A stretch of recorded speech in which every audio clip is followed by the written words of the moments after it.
bienvenue, chers téléspectateurs, à l'émission Debout Congolais. Ernest Cordon de Moamba, cadre de l'ECD, communicateur de la MOUCA et membre du comité national du RAJEC, Rassemblement des jeunes ressortissants du Bandung, candidat député provincial de Saint-Sou à 2023. Avec lui, nous allons border 3 thèmes. Avec lui, nous allons aborder 4 thèmes au cours de cette émission. Premièrement, congrès de Kisangani et problème de sécurité à Kisenso, situation en RDC Rwanda et enfin, élection en 2023. Bonjour, M. Bonjour, papa journaliste. Comment vous allez? Oui, ça marche. Très bien, la nouvelle se portait très bien. Non, ça va, ça va. Dans l'ensemble, c'est bon. Dans l'ensemble, c'est bon. Décidé se porte à merveille. Qui sait son monde, surtout de de la République, Tili Bande Mboka, c'est en bonne santé. Na Makamoto Moleka, décidé, c'est très bien. Et je profite de l'occasion, on appelle ça mot de la case, on s'est décidé pendant les mots président de Marc Faoulou, on a congrès, la congressiste va renouveler confiance dans les postes de la candidat nationale 2023. Et puis la carte de notre parti, dans la militaire nationale de la MOUCA, dans l'ensemble, en mode de la MOUCA. Merci beaucoup, M. Ernest. Donc, directement, toqué maman dans le solo et à congrès. Et c'est tenu à partir du 11 au 14 juillet, le congrès à Kisangani, dans la province de Tchouk. Votre congrès, vous pouvez aussi vous détailler les points essentiels. Voilà. Dans le congrès, ce que les Congolais doivent retenir, nous avons choisi le candidat président de la République en 2023 pour le compte de l'ECD, qui est le président, son excellence président Martin Faoulou Madidi. Nous avons aussi traduit dans le concret, en acte, les résolutions du Conseil national, les allons coucher sur les statuts. Et puis, nous avons aussi demandé à la partie, à l'académie du parti, une école de formation pour les cadres, parce que c'est ceux qui doivent gérer les pays demain. Il faut la former, tout le monde au IDPS et au salaire dans le sommet de l'État. C'est l'IDPS qui est école de formation, mais aujourd'hui, c'est que nous vivons, Ezali, Soni Makasi. Nous voulons que décider, tant que nous avons la responsabilité à diriger en 2023, tous les cadres pour répondre à l'aspiration à peuple. À peu près, vous avez installé combien de commissions à contrôle? Bon, il y avait une dizaine, mais nous avons aussi couché de grandes lignes à programme gouvernemental. Où ils ont porté auprès des Congolais pour appeler sa confiance dans l'élection. On ne serait pas comme les amis qui aujourd'hui gèrent les pays sans vision, sans programme. Donc nous avons un programme que nous allons présenter aux prochaines séances électorales de la population congolaise, et les grandes lignes qui vont rencontrer les aspirations de la population. Donc voilà un peu dans l'essentiel de la population. C'est quoi le problème qu'ils ont en RDC? Pourquoi seulement lors il y a au désigner un président et parti soit initiateur candidat président. L'étude M. Ernest comme candidat président à ici. Bon, toujours tout na MLC. J'espère que ce va plus comprendre comme ça. Jean-Pierre Bimba pour la nata. Ndenge mode ya bandi kuna bino mususu ya nouvel élan babimisaki ndeko muzito bino pe susu kaka misi Faoulou. Donc bato mususu basate. Non, nous, ce n'est pas dit que parce qu'il est l'initiateur à parti, il y a un candidat président de la République qui peut sauter. Ce n'est pas ça. Du moins, nous avons trouvé que c'est la personne, pour le moment, où Azana avale la population, et même dans le parti. Parce que vous savez, dans l'histoire de Mboka, à chaque moment, il y a des hommes où il faut approprier la situation où ils se posé dans la Mboka na l'époque. On ne doit pas prendre seulement parce que bon, on appelle ça Maël, mais ce n'est pas encore le moment pour moi. c'est pas le moment pour moi. Au moment où nous pensons que na kati ya ba cadre nyonso ya SID oyo azali ebele, mais le moment est donné que topona ndeko Martin Fayulu Madidi a apporté la couleur ya SID. Bon, ce cas élu en 2023, il n'aura droit qu'à 2 mandats. Donc après lui, il y aura un autre candidat, il y a SID, qui va porter la couleur de parti et cause à la X, Y, Z. Donc ce n'est pas dit que pas un initiateur à partir de notre communauté. Nous avons trouvé en lui des compétences, une manière de faire, une manière de gérer. Sa constance aussi en politique, et ça lui qui est à la Simanae, parce qu'il est parmi les rares, sinon les seuls jusque-là à être constant dans son combat. Pourquoi le choix de la Chopo?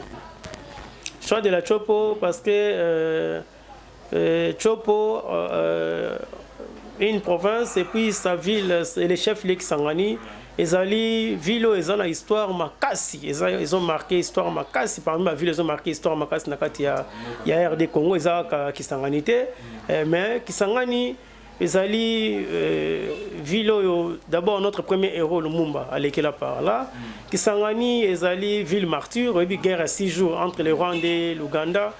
Et Salaman Kisangani, d'ailleurs le président Martin Fayulu pendant les congrès a dit qu'il était dans l'obligation de se prosterner devant les tombes, au cimetière, il y a des victimes de la guerre à 6 jours, pour leur rendre aussi hommage. Kisangani représente tout pour nous, c'est une ville historique, c'est une ville martyre, et puis c'était aussi une manière de rencontrer ceux qui passent à l'Est. Le président qui n'a pas ça, de partout il y a Mboka Congo, la population qui s'engage. Peut-être tant le est, bande kona calvaire ozo vivre za randenge nini. C'est aussi une occasion aussi à Rosangsa ba Mboka nyonso bazala bakabola pe pasi ba yo kapasio bande normalement zali koka parce que lorsqu'on est à 2000 km ba bomi ba égorger ba violer bon on se kaka na matoi, mais il fallait aussi qu'on vivre baza victime à biloko wana, et c'était ça aussi une portée très capitale il y a congrès wana entre dans l'est.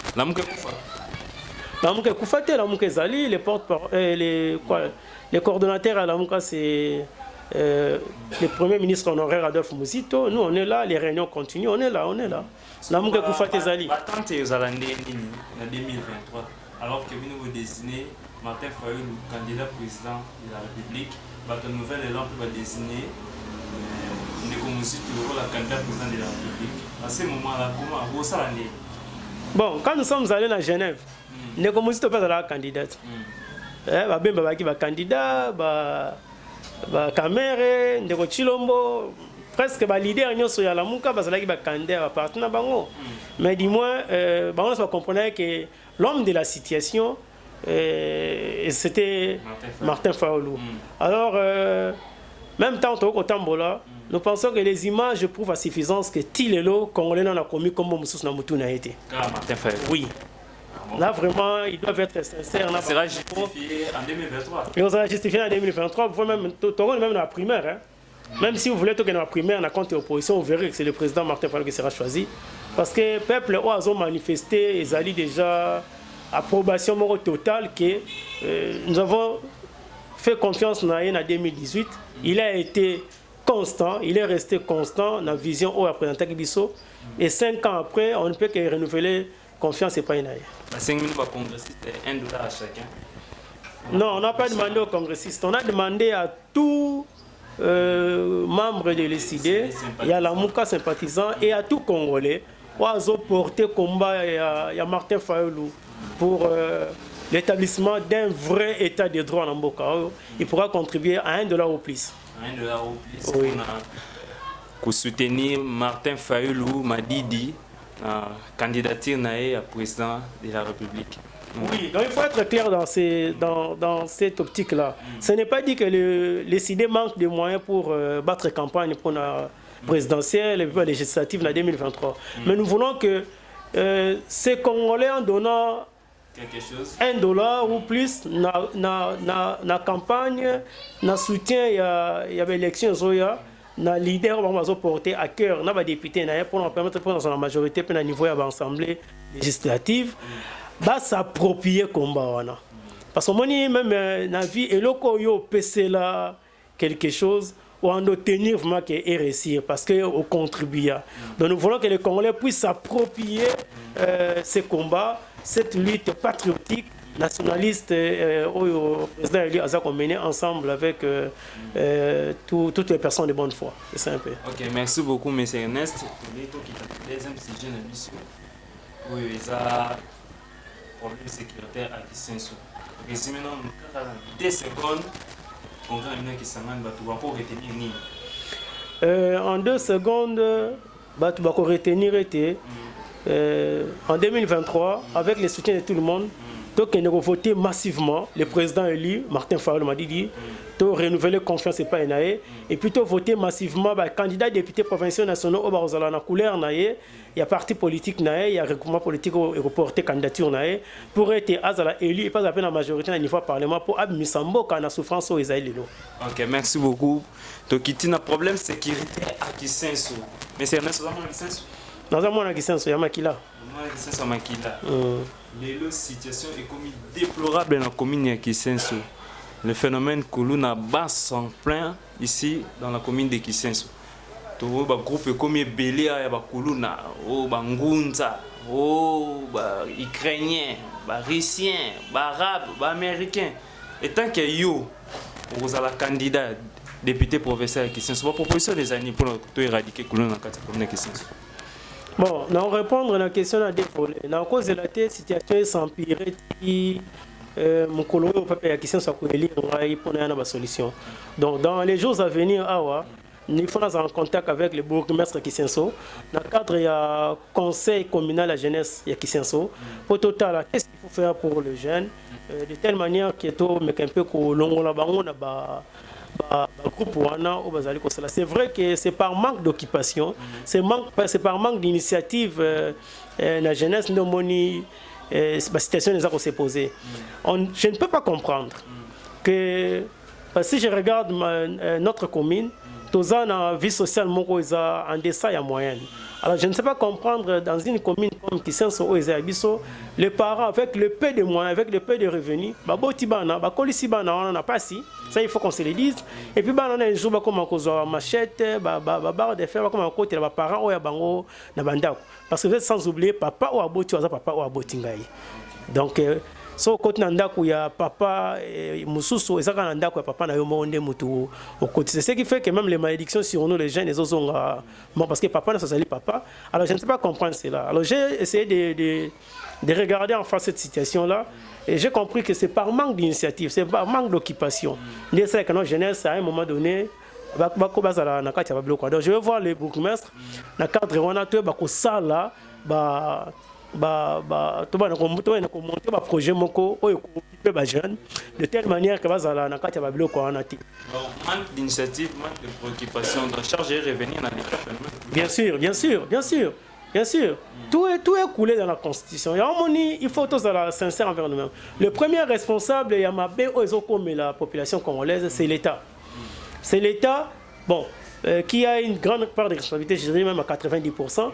Pourquoi je dis ça? Parce que, d'abord, encadrement jeunesse, ils en ont beaucoup à l'État. De deux, cet État, ce gouvernement doit protéger la famille, qui est la cellule de base de toute société. C'est-à-dire en donnant les moyens de nos parents, on n'a pas encadré les. Alors lorsque l'État chosifie, appauvrit les parents, allez-y comprendre que vous allez abandonner à leur triste sort. Et donc l'État a abandonné les parents à leur tour incapables d'entretenir les enfants jusqu'à un certain âge. Alors, mi pépéné ça m'a bien groupement moko ya mabeko salama et puis mabé comme na ndenge moko ya makasi. Donc l'État est responsable.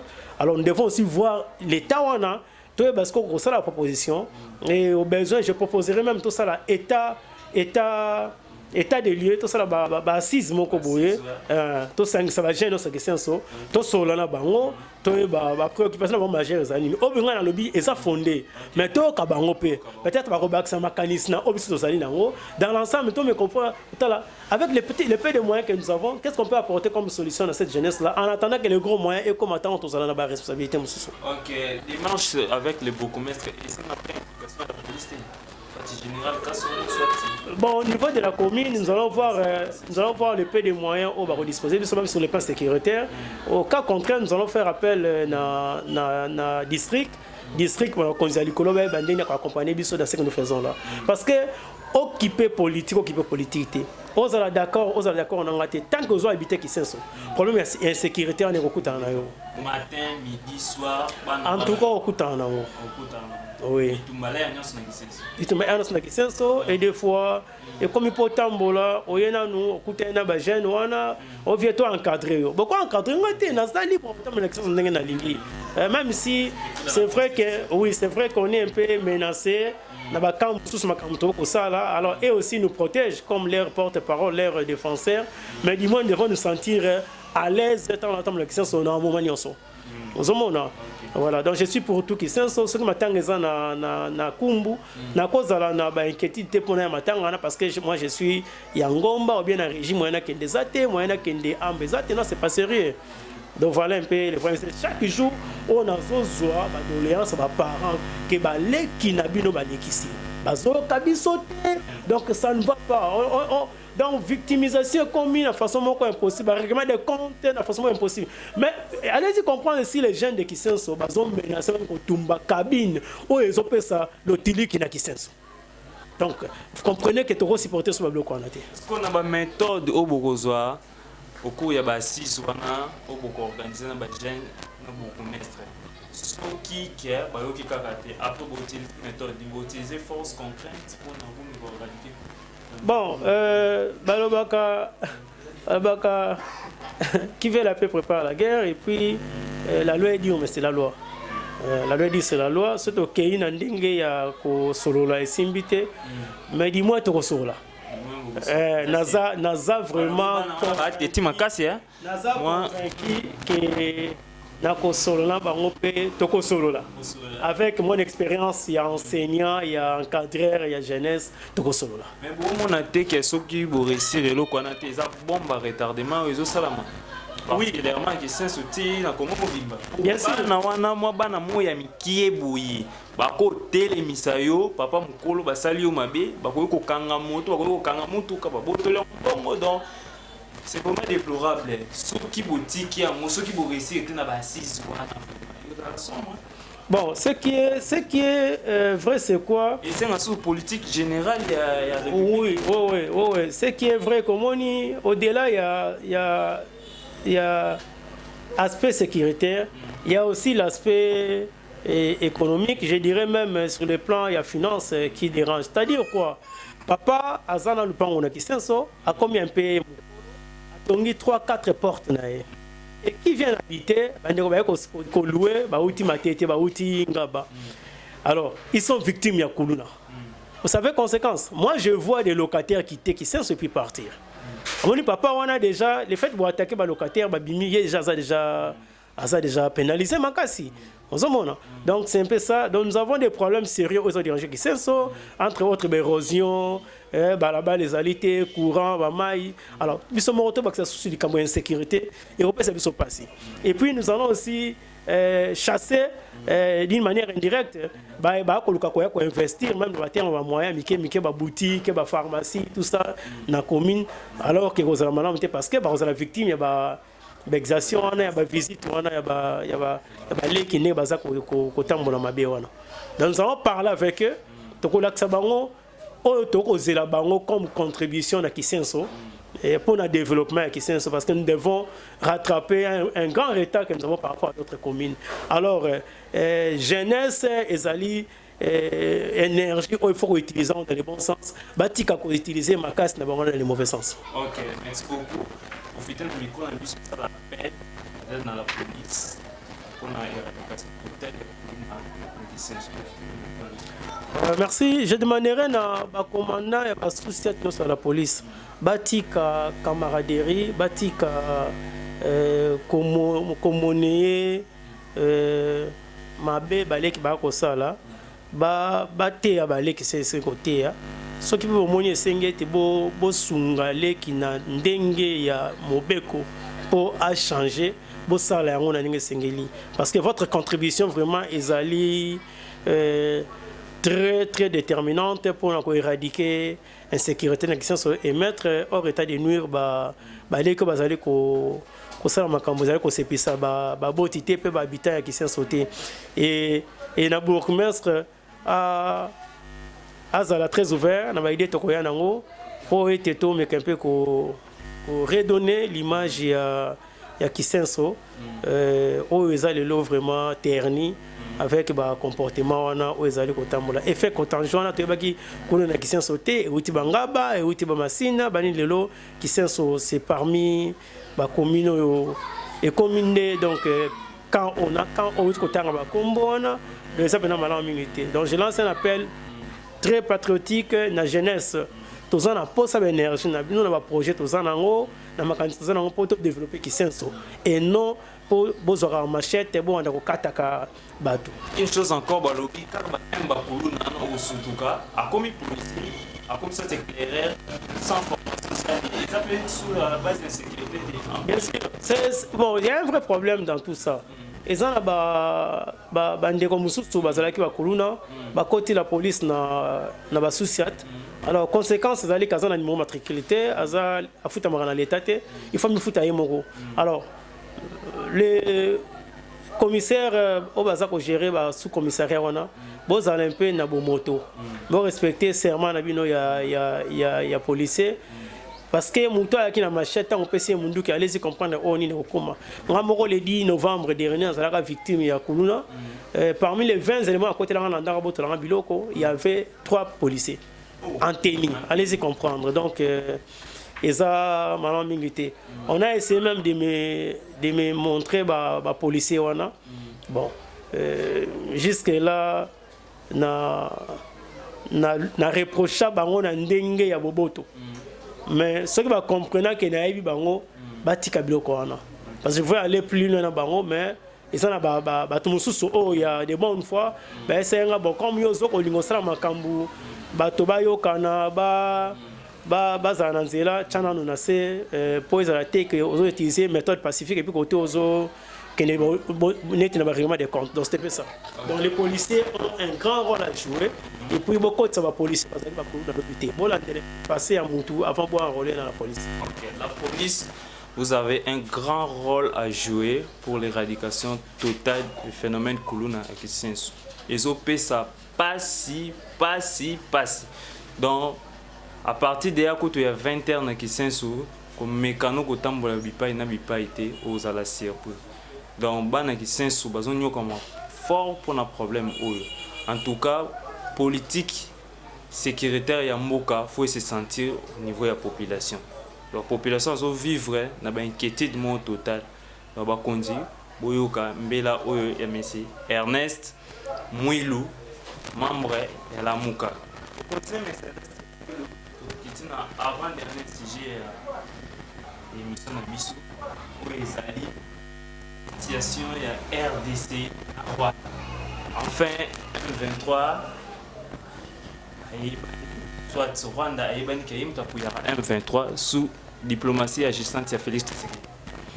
Non ça m'a mal au ça m'a mal au ça vraie version des alliés était ndeko Chilombo a fabriqué M23 oh il y a tout parce que oh mais c'est Chilombo a fabriqué M23 M23 c'est ça na Kabila ndeko Chilombo a fabriqué M23 naé et comme il est incapable il y a repéré ça baron oh il y a Prométhée qui baron ndemoni M23 tomboki et bien sûr parce que même sur le plan international nous sommes incapables de reprouver appui rwandais na sima M23 ce qui est grave parce que tous dans la lettre oyo ba négociation oyo ndeko Chilombo kenda ko sala na Rwanda na Kigali les 11 et le 12 juillet. Les 11 et le 12 juillet ba négociation wana oyo ezaki signé ezaki même un mécanisme de suivi ezaki mis en place oyo conseiller na Ibalan qui azalaka chargé à suivre na yango même il s'est fait que on avait promis transfert et élément M23 la FARDC na ba grade na bango na ba salaire na place à loger avec tous les avantages. Bazali politique, politique. C'est ce qui a fait que M23 azonga tanga moni ndeko Tshilombo akokisi biloko wana te devant la volonté populaire ya kobo ya M23 kobo ya ba Rwanda ba ko bakisama source na FARDC nde akokite ya moni makambo ekomi na niveau haut. Donc ndeko Tshilombo c'est un traître. C'était traître pour cette nation. Tshilombo c'est un traître et il nous a trahi. Sotangi ba les attributions aux chefs de l'État. Le comportement de M. Tshilombo, c'est une traîtrise envers la nation congolaise. Atika, Kokosa, Makambo, Oyo, Ezali, Lokuta. Et moi, j'ai demandé aux Congolais d'appuyer les FARDC, mais de ne pas appuyer M. Tshilombo. Je m'explique. La France, avec le maréchal Pétain, en alliance avec les Allemands, les Français ont appuyé leur armée pour libérer la France, mais appuyé le maréchal Pétain. Donc, Sabino, ont appuyé FARDC sans pour autant appuyer Moutaza commandant ses premières volontés. Non, comme Tshilombo est en alliance, une alliance de traîtrise avec les Rwandais, nous sommes dans l'obligation d'appuyer les FARDC, mais pas M. Tshilombo. Ça, c'est de un. Donc, tout ce que M. Tshilombo fait, vous ne voyez pas. C'est de la farce, c'est de la farce. C'est de la farce. De deux, nous ne sommes pas en guerre. Tous en la guerre, c'est la Congo. La guerre, lorsqu'il y a la guerre dans un État, le président de la République se présente devant les congrès. Donc devant les parlements réunis en congrès, Assemblée nationale et Sénat, il déclare la guerre. Il informe le Parlement par un discours et il déclare la guerre. D'office, ministre de la Défense, chef d'état général, tout ça, sauront que nous sommes en guerre contre telle nation et nous allons en guerre. Nous ne sommes pas en guerre contre les Rwandais parce qu'il n'y a pas eu une déclaration de la part de M. Tshilombo nous signifiant que nous sommes attaqués par les Rwandais et que nous devons répliquer. Vous ne pouvez pas aussi ignorer que les Rwandais nous attaquent. Bunagana aujourd'hui, il est déjà récupéré par les mains des milices. Il y a de cela 30 jours. Alors je vais maintenant citer avec les discours du président élu. Lors du meeting à Kisangani, il a dit ceci dans le peuple congolais. Peuple il y a Kisangani. Ce qui va rendre parce qu'on n'a pas des institutions fortes au pays. Nous avons des dirigeants qui sont illégitimes. C'est pourquoi les Rwandais blaguent avec nous. Nous avons un problème d'illégitimité des institutions et de leurs animateurs. Vous savez, monsieur le journaliste, c'est ça la base. Dans un pays qui se respecte, lorsque vous avez un président compétent, un ministre de la Défense compétent, un ministre de l'économie compétent, un ministre des plans compétent, un ministre des Affaires étrangères compétent. Ces 5 fonctions sont occupées par des personnes compétentes et des vrais intellectuels qui ont une vision claire et nette des choses. Les pays avancent. Les autres ministères là, ce sont des effets d'entraînement. Il y a un ministère, on attend Guindé comme ça.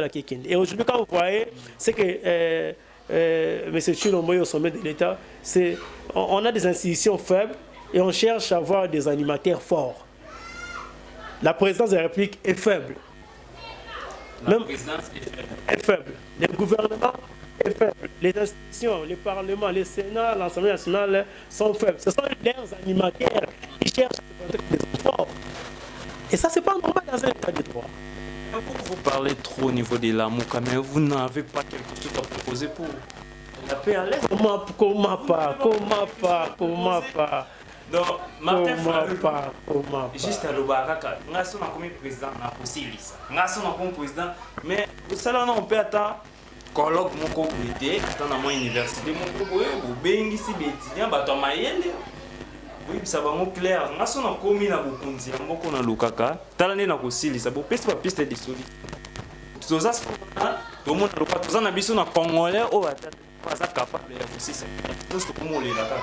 Alors que tout ce monde na, oh président Félix Tshisekedi dans le pouvoir, azo mais comment pour ça là? Non. Mais bino tout vous avez mais ma proposition exacte. Vous avez quelque chose à proposer pour la paix à l'Est? Beaucoup alors. Beaucoup.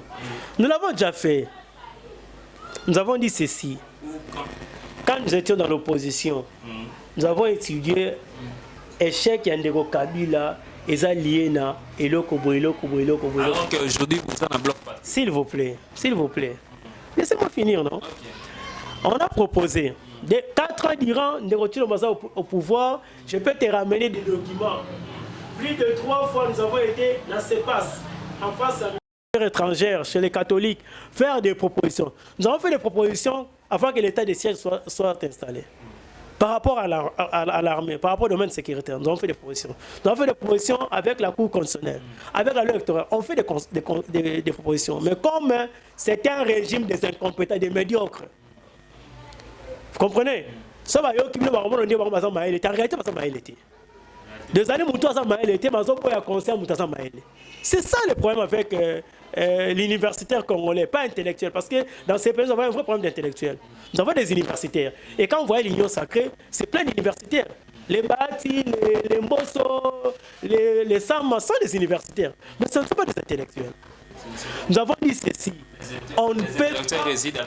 Oui, on ne peut pas finir avec la question de l'Est sans des réformes approfondies dans l'armée. C'est notre proposition qui n'a jamais été suivie. Des réformes approfondies dans l'armée. Nous devons savoir, oui, nous devons savoir qui est qui. Hein, cher ami, 29 généraux au commandement. 300 majors. Réforme dans l'armée, réforme aussi. Oui. Non, attendez, il y a des cartes que nous allons jouer quand nous serons au pouvoir. Non, attendez. Nous avons des cartes que nous allons jouer quand nous serons au pouvoir. On ne peut pas les dire ici. Mais moi, je vous donne les grandes lignes. Réforme dans l'armée. Nous devons assainir le climat des affaires. Corruption zalatée. Ce sont des mots, ce sont des... Non, c'est parce que Faoulou n'a pas l'impérium. Oui, c'est pourquoi sinon toutes ces réformes seraient déjà entamées, finies. Congolais, c'est cas. Oui, c'est pourquoi moi je vous dis qu'un monsieur comme l'opposition, on a qualifié de traître. Il n'y a pas un autre mot. Oui. Écoutez, nous ne sommes pas au centre de décision toute cette année. Mais nous avons proposé, c'est sur la table, non? Monsieur Moss Hotel qu'il est là, il peut même ne peut pas me contredire. Non,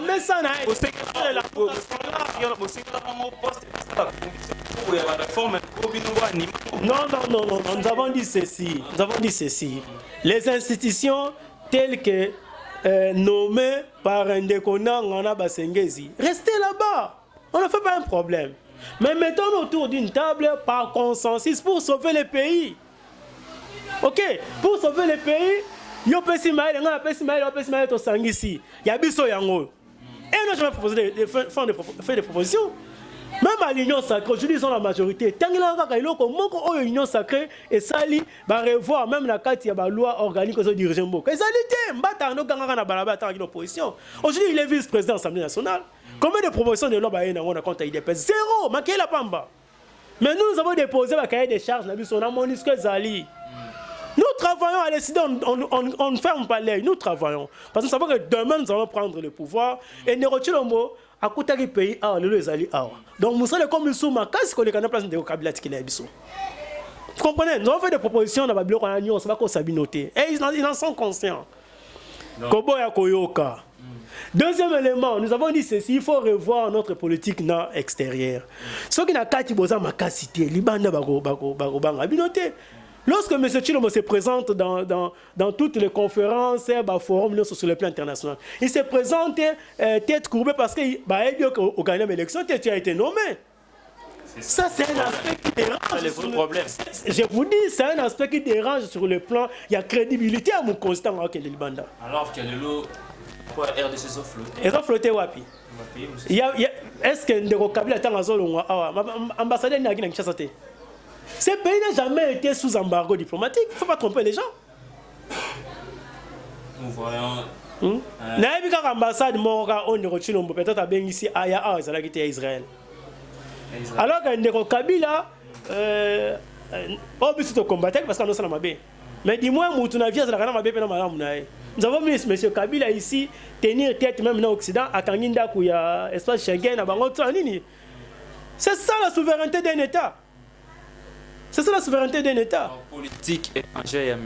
Zéro, il est nul. Je vais commencer à vous démontrer le loti. C'est pourtant ça va bien ici dans débat là on a démontré qu'il a échoué. Débat avec le président de la République. On a démontré qu'il a échoué dans bangé nani. Na koto c'est dans bangé. Mais je vous dis c'est un président de fait non? Oui, nous avons dit ceci. Vous assumez. C'est un président de fait. Nous avons dit ceci.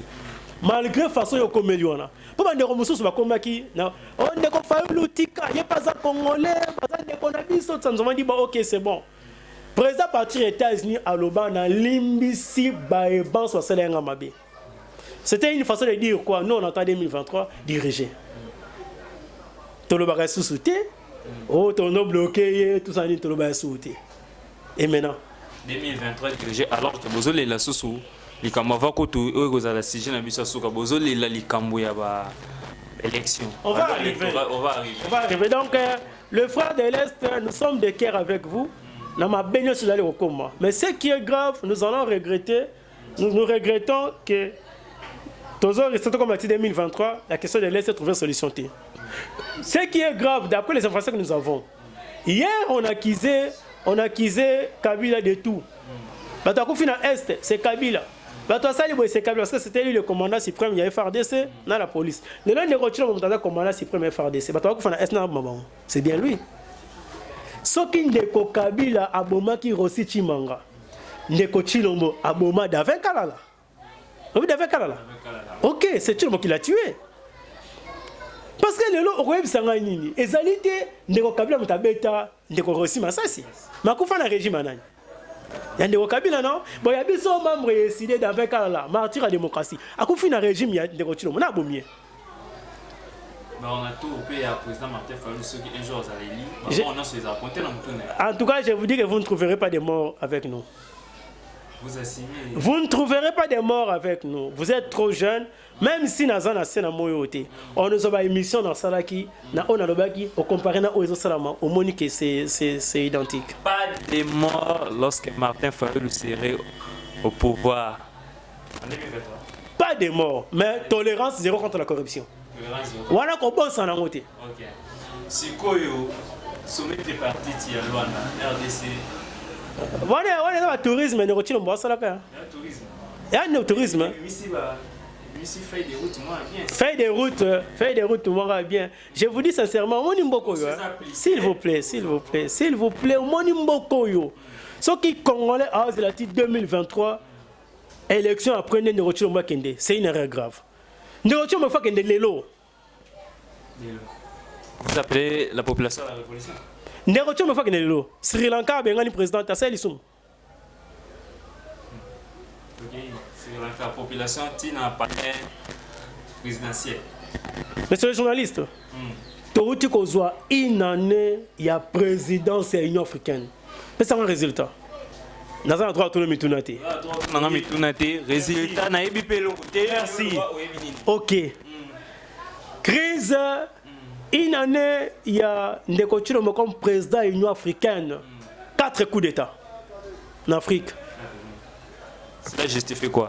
Incompétence. 4 coups d'État en Afrique. Crise sur le Nil. Il y a Érythrée, Éthiopie, Kinshasa. Pas de conclusion, pas de communiqué final. Maintenant, nous sommes en Luanda. Il y a eu 3 communiqués. Communiqué, il y a le ministre des Affaires étrangères, il y a Luanda. Après communiqué, Kinshasa s'est communiqué dans le sens Rwanda n'a pas ça communiquer dans le sens. Vous appelez ça quoi? C'est pas un gaspillage, il y a carburant dans le bon congolais. C'est-à-dire compromis les hommes. Chers amis. Conclusion entre les deux, la médiation de la Luanda, ils ont des fois je me demande si les Congolais c'est un peuple. Nous sommes un peuple. Non. Inconscient. Moi, je suis en train de faire l'éveil de conscience du peuple. Le peuple congolais est élément. Vous avez sans la capacité. Vous ne pouvez pas comprendre le Congo a tout, mais nous manquons tout. Mais même Ibi nous tombe beaucoup dans le pouvoir. Non, même Ibi sauté. Fallu y à gérer. Politique économique. Fallu y à gérer. Nako souvent on appelle COP CV na bisika gera obani ko kero consulter bisika na aucun résultat, aucun rendement. Ce n'est pas pour rien moi Ernest, je suis derrière Fayulu. Moi, je ne soutiens pas n'importe qui. Un homme capable, Je soutiens compétent. les idées. Je soutiens la compétence. Je soutiens les initiatives. Je soutiens le professionnalisme. OK? Et je trouve le président Falouna Biloko. Je vous dis sincèrement... Des compétences qui sont nulle part. Non, il y a ceux-là qui en ont aussi. Mais ils doivent le prouver, oui. Ils doivent le prouver. Parce que tout ce sont y à gérer. Hein. Je peux vous balancer les bilans, il y a Bangonio sur la gérer, même si il y a Lamuka, bilan, il y a Matungulu, il y a Muzito, il y a Kamere, il y a Ndeko Chilombo Bosibo Monyango. Donc pour ces actes, Félix Alongwa na pouvoir nous remplacer. Pour ces apports, Félix Alongwa pouvoir te remplacer. Tes apports Alongwa pas remplacer. Tozan na posa ne muta compétent comme il y a kokita chité to pesa qui va congolais ba oh il y a congolais bazo zela. Hein? Il y a kolongola bango na pasi. Il y a aussi sa guerre na est. Il y a kotonga ba école. Il y a kofuta ba enseignant ninge sengeli. Il y a non kofinga ba enseignant. Qui bazo na niveau té. Bat ba zélandais au foot ba enseignant, au sala ba réforme, au sala ba recyclage ba enseignant. Majoration à salaire. Oui, to réadapter. Majoration à salaire et à enseignant. Et ça écoutez. Ce qu'enseignant a besoin 2000 francs. Savon l'école ils ont 50 francs. Au commissaire enseignant on a 4000 francs au double salaire mais savon l'école ils ont 50 fait comme 300 francs. Yeb sanga usungie to bomie. To zala batu, to ba buso na devant to tende na mona bande kwa ino sake pa pesi au micro, pa pesi au caméra, au soit que moi $50 la partie avant il y a émission, au bon ça ni pas ça bande ko non. Ça c'est être méchant. Au double salaire, to aura un sens à redoubler parce que ça n'a pas été doublé aussi. Au double salaire, mais bilan qu'on va pris à bilan est triplé et quadruplé. Au sein l'eau. C'est le côté. Donc regardez aujourd'hui comment les Congolais vivent. Nathan on est au Kabila. Témoignage à enseignant. Témoignage à enseignant. On recevait peu et l'autre partie était compensée par les parents. Maintenant, moi, les parents qui basent sur la charge d'enseignant, nous acceptons, c'est une bonne chose. Mais maintenant, par rapport à train de vie, si nous pensons au Salini, c'est de n'importe quoi. Si on peut s'enseigner nous na mbongo tozo ka ba député ba ministre ba DG ba zoyiba na ba vanti bo sana ba wenge au misi $582,000 après petit concert aux $70,000 est-ce que tout le monde ça là donc c'est ça le bagarre avec les Congolais tripartite à loin des alliés pire aventure si nous sommes attaqués par les Rwandais répliquons ce qui est grave quand l'information repli stratégique Yabunagana a été décidé par Kinshasa. A été décidé par Kinshasa. Oui, coup de fil, quand on a dit que Kabila, vous cédez. Vous tika bango bakota. Ba très très banal. Kinshasa. Kinshasa. Oui. Précisément dans secteur. La présidence Bazali, le gouvernement Bazali, le parlement Bazali. Moi je suis là pour dire la vérité aux Congolais. Non, donc finalement l'infiltration est partout. Même au sommet des lézards. Non, l'infiltration c'est encore léger. C'est quoi? Hein? C'est encore légère infiltration. Nous sommes entre les mains de nos parrains de l'Est. Il faut être sincère. C'est pourquoi nous commettons des erreurs telles que le Congo a vocation, il y a pays Afrique centrale, donc on compte en Afrique de l'Est. Bon, on a dans CDAO, on a en Afrique de l'Ouest. Parce qu'on veut être partout. C'est n'importe quoi. Est-ce que c'est que les Congolais attendent? Les Congolais entendent quoi? Les Congolais attendent que le service national Misabongo Massangwe, Misabongo Manioko, Pondu, Thomas. Oui, Tolonit. Service national. Tolonit, Tolesi ba Congolais. Au lieu qu'on soit prétexte, on a guerre en Ukraine, on a bloqué comme cher. Oui, dépend de où tu as Ukraine. Au moins 4 ans d'Iran, vous ne savez même pas qu'on bongisa ba usine on produire huile de palme na Mayombe na Bandundu, l'Équateur. 4 ans. C'est que ferait Martin Fayulu. Bien sûr. Une économie autarcique. Na Katiamboka. Cause la liberté, il y en a ici lorsqu'on n'est pas fort à l'interne, on ne peut pas exiger l'extérieur le respect. Vous comprenez? Okay. C'est ça, avec toutes ces terres arabes, les Zambia Sabiso. Ouais, Sabiso prétexte non, au moins des guerres en Ukraine. Est-ce que tu as un bloc on a réfléchir madame. Marqué où tu as Ukraine. Ngulu pour botter c'est ngambula boni. Sans abonner.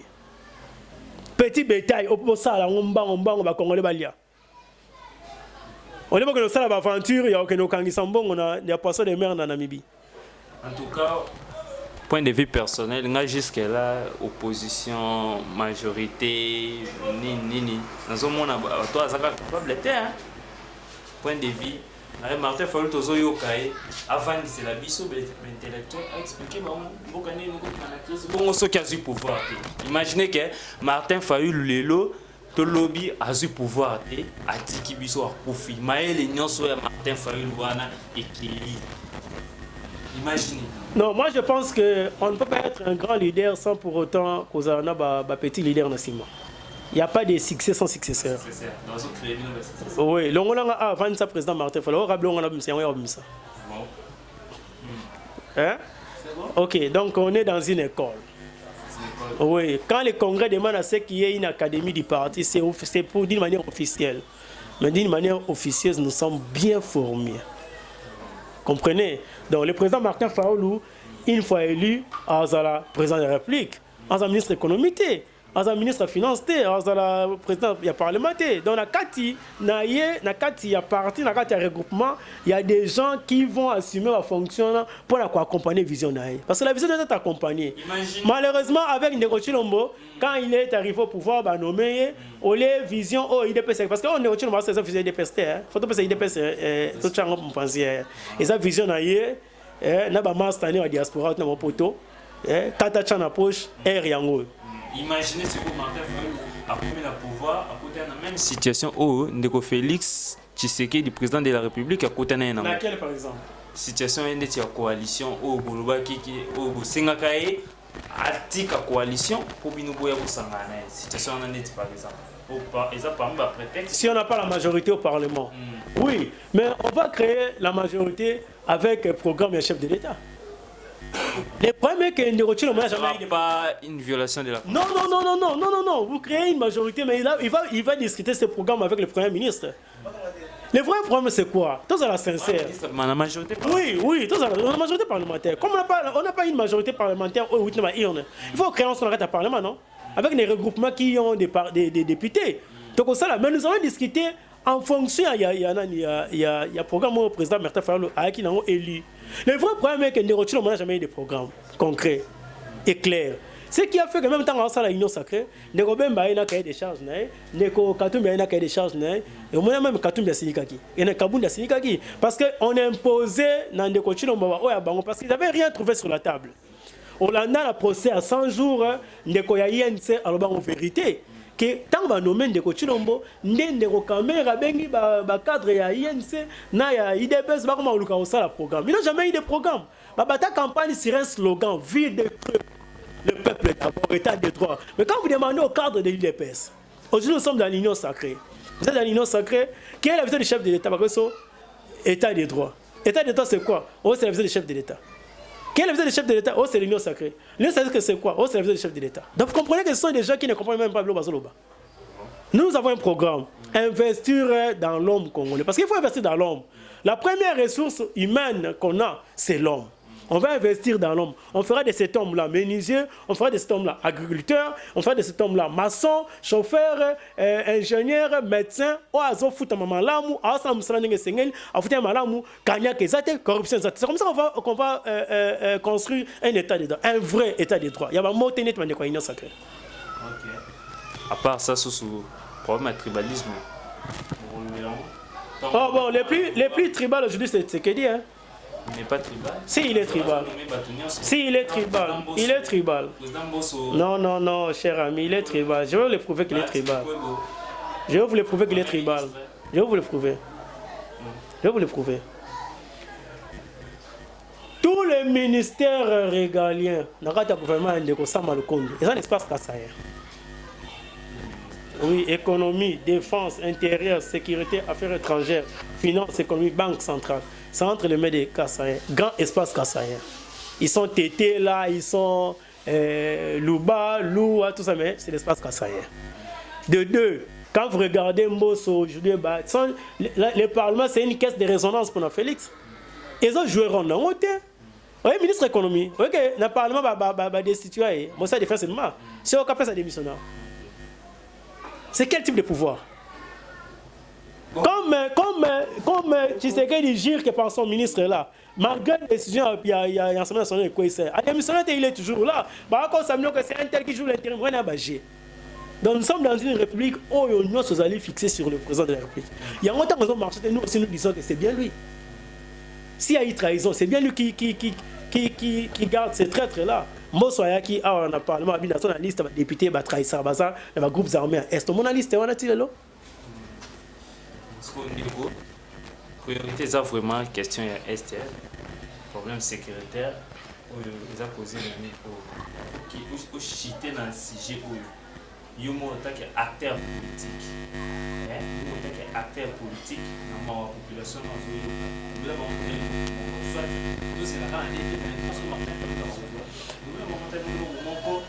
Proposition appliquée à mon mental, que ça t'attaque immédiatement de 2023 pour vous total.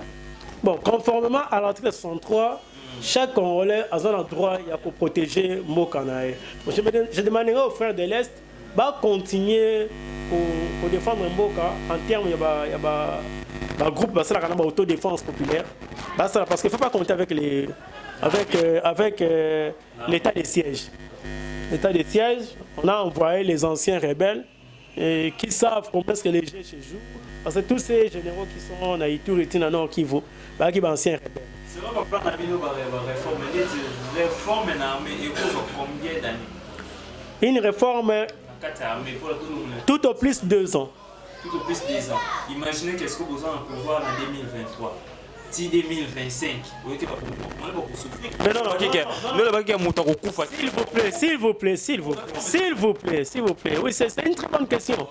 Je parle de 2 ans et ça terme et ça dirait Mubimba. Mais il ne faut pas oublier que dès que nous prenons le pouvoir, il y aura des actes qui seront posés en court terme pour mettre fin à l'Ekamba Est Malamoko, en moyen et en long terme. Et en long terme, quand je parle de long terme, à 2 ans, la deuxième année, on a donc, vous avez presque un commandement Nyosoya FRDC, infiltré. Mais il y a des actes que nous allons poser dès le premier jour président Zokonda. Une semaine, 2 semaines après, moi, je vais Est en sonnier. Je vous dis. Bon. Vous savez, je vais vous donner une précision. Nous avons une liste des gens. Il suffit quand on maîtrise en guerre Est Sili. Nous avons cette liste-là. Nous avons fait une opposition avec la liste. Mais malheureusement, je ne suis pas mon frère. Merci beaucoup, chers téléspectateurs. Vous avez vu Ernest Ndeazo Panzia, situation Yamboka Oyo, tout qui t'a sikoyo, n'a problème. Soit si je n'ai pas vu Souka, où ils ont consacré dans l'élection en 2023. Vous êtes candidat? Nous sommes candidats à la députation provinciale à Gisenso. Candidat député sur le projet. La compte est sidé la Mouka. Vous avez un projet pour éviter ou pas la Gisenso? Oui, le projet, c'est-à-dire quoi? Moutako le canal télévision ta cause ça au cas un projet pour la commune. Parce que le développement est intégral. C'est-à-dire un programme commun où le président Martin Fayulu a conseillé la campagne pour les Congolais dans l'ensemble qui se retrouvent. Oui. Moi, je serai là pour attaquer ceux qui seront dans le ministère sectoriel par rapport à ma première élection. Par exemple, problème de route, je verrai les ministres des infrastructures. Quand on va sur le programme Yanzela, qui sont spéciaux à la bénéficiaire. Tu vas dans COP. Oui. C'est un régime à COP. Oui. T'es régime à COP. Oui. Oui. Régime à COP. Tu as vu mon réseau de Maïzoli Marati. Tu as vu. Banzela, oh, bon, comme il faut l'ami. Il y a un régime à COP. Il y a longtemps qu'on a appliqué politique tolérance zéro. Mon 2023, tu as 2023, 1960. Moutounion, ça gérera devant la barre. Ça va au coup fort. La traçabilité qui m'a dit, même bien, ils ont saisi. Vous condamnez même pas mort dans mon oui. Mais ça, on s'en a bien. Au moins, ils sont condamnés à Koufi. Et c'est la rapport avec la population que nous avons la même mémoire, on a un sali. Alors, ça, là, pas OK. Là, c'est mon abat, ma bête. Vous savez que les gens va condamner à Jésus. Parce qu'ils avaient tort. Comprenez 2000 ans après, va revoir un jugement sur Christ. Va condamner les Sadducéens, ils avaient tort. Et on a condamné, va condamner à Galilée. Donc même après ta mort, s'il y a un jugement sur toi, c'est positif, et ça négatif, et ça la sonne pour nous. Il faut repérer sa pouvoir dans la moto à Zali Nandia. Parce que Congolais, écoutez, il ne faut pas privilégier 3000, 4000, 5000. Il y a de 85, 90, 100 millions de Congolais. Ce que vous avez fait l'élection, alors que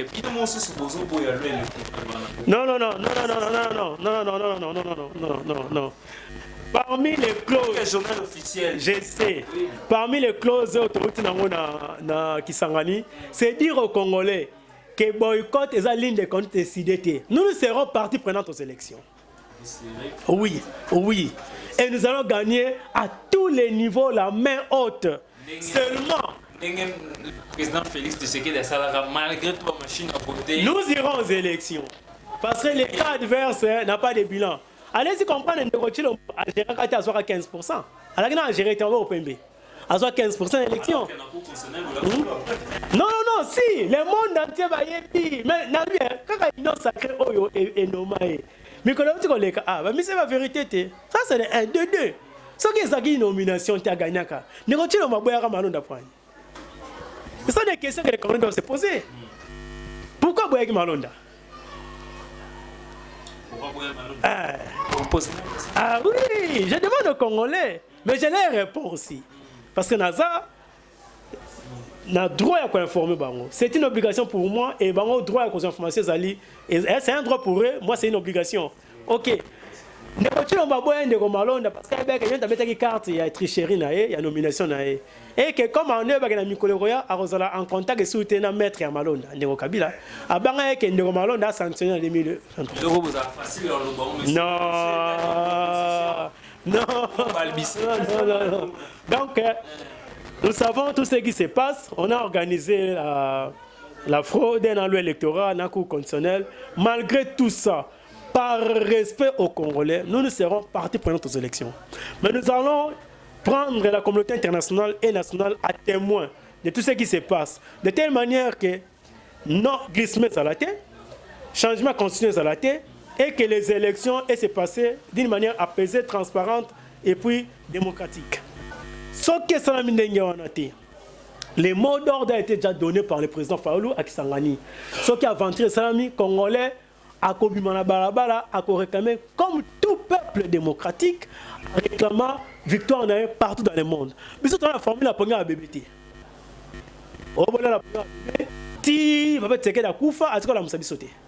C'est pas de créer la mouka. Parce que c'est comme ça un rassemblement. Mais par rapport à Pogna, il y a de créer la mouka. Voilà, donc tout ça la mouka. Donc en 2023, vous n'avez pas droit à l'erreur. Ndeko Kadima, aux gens à Libota, aux gens à la famille, aux gens à carrière, Moulaï, respecter verdict populaire. Même loi électorale, ils ont publié dans le journal officiel. La réforme a bien ça. Oui, on ne peut pas tout refuser. On ne peut pas tout refuser. Ce n'est pas toutes les préoccupations qui ont été prises en compte, mais avec l'appui des ambassadeurs, des organisations internationales aussi, de l'ONU, à Monisco, tout ça, il y a eu quand même une certaine avancée. Parce que nous sommes dans la vérité. Dans notre œuvre de valeur, on n'a qu'à décider, nous prenons aussi la vérité. Ok, la justice, l'honnêteté. Donc s'il y a eu des avancées, nous devons l'accepter. Mais nous mettons en garde ceux qui pensent tirer la couverture de leur côté en organisant une fraude massive en 2023. Là, peut-être à s'apprendre. Il n'y aura pas fraude parce que les résultats seraient publiés bureau par bureau. Non, il y a un petit point là qui dérange aussi. Parce qu'on dit, on ne donne pas une obligation et il n'y a pas un suivi dans la justice. Ce qui président bureau de vote a affiché le résultat. Là, c'est pas normal. Et nous demandons au peuple d'être prudent et vigilant à ce niveau-là. Président et le bureau de vote nous soit affiché le résultat. Après, nous avons PVT. Abîme la bureau. Mais c'est ce qui est dans la loi. Oui, mais c'est ce qui est dans la loi. Bien sûr. Il y a centre de compétition. Oui. Mais lorsqu'il refuse de ne pas afficher les résultats, il n'est pas poursuivable. Là, c'est pas sérieux. On peut vouloir une chose et son contraire. Voilà. Donc nous mettons le peuple en alerte maximale. Il faut que les choses changent. Et c'est maintenant que ça doit changer. Donc, restons vigilants. Et c'est avec décidé pour que le Congo change. Et tous les niveaux là qui cala. Parce que tu quittes trop bas, tu as des bêtises, tu as d'être congolais. Et ça se passe au niveau de la présidence, au Parlement, l'institution OSNG et imposer respect aux Congolais. Dans Libanda, ils allaient sacraliser, ils allaient déranger ce niveau. Vous êtes quand même joyeux le fait de constater que si tout le monde a Nabino, c'est bien Nabino. Ça n'a jamais été une valeur pour nous à décider. Ça n'a jamais été une valeur pour nous à décider. Vous pouvez prendre l'exemple à Imoro en tête, président élu Martin Fayulu.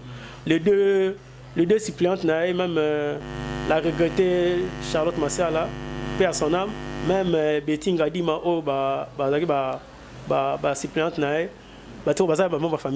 et il a été même clair dans son discours de déclaration d'acceptation à la candidature. Il a dit qu'il ne sera pas un président pour sa famille politique ni pour sa famille biologique. On m'a dit, mais c'est le président Félix. Félix a bêté à Libanda.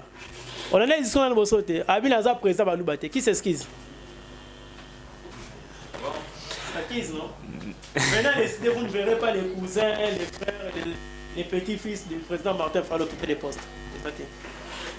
C'est pas, nous ne sommes pas l'IDPS ou quand le président de la République, président parti, CG, Baza, il y a même espace linguistique. Nous, tous les espaces linguistiques à Congo, espace Congo, espace Swahili, espace Luba, espace Lingala, ils ont respecté.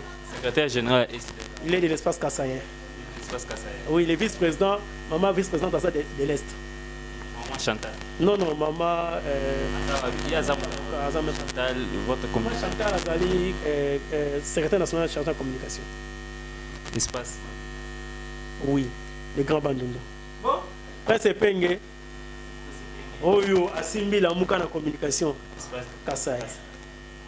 Donc chez nous, c'est tout le monde qui est là. C'est tout le monde qui est là. Ce n'est pas comme à l'IDPS. Et c'est comme nous tenir ma réunion à Chiluba. Bon, monsieur Ernest, c'est comme il chité.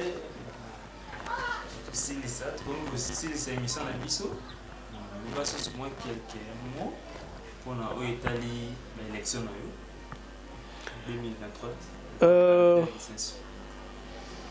Kisenso, il y a 2 ans passés, nous avons Kolobezaki commune moko orpheline. Même dans la réunion, tant qu'on est parti, Mouta commune orpheline. Mais dis-moi, Naboya qui est là, il y a quelques mois, Naboya est là, parce que moi je suis là. Moi je suis là et je vais corriger les erreurs à Bénin Nabiso, on va précéder un rail. Je vais corriger leurs erreurs. Allez-y comprendre qu'ils sont même avantage, même vice-gouverneur. Qu'est-ce qu'on a bénéficié? Donc c'est un peu ça. Nous avons eu des députés qui ne saluaient plus les gens parce qu'ils ont élu député. Moi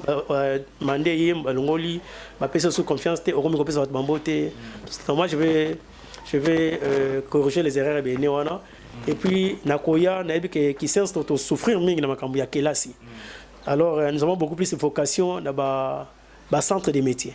Donc je militerai de telle manière que tous les contrats où il faut installer un centre professionnel, il y a des jeunes gens, des métiers, des arts et métiers.